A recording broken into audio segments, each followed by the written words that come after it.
Hello everyone. In this video I'm going to be doing a spin-off of our previous video where I showed you guys how to set up templates on your SharePoint site. So in that video at the end I showed you how you can go ahead and edit or remove the new custom templates that you add here to the new dropdown.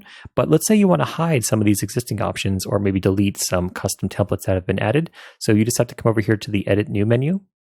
Once you do that, each one of these that are selected, you can go ahead, they'll actually be showing up under the new dropdown, which you can see I have this one disabled for ClickChamp Pro. But well, ClickChamp Pro is, I think that's the main, the subscribed version of that software. But it's called ClickChamp Video, and that's just an editing software. So if you come over to the ellipsis, you can either move up or down and change the order, or you can unclick it so that it hides it. But for the custom options that have been added, like our budget sheet here, we can go ahead and make changes to that template, or we can go ahead and change the content type, or we can delete it, or also change the order. So that's how you guys actually edit the new menu on your SharePoint site.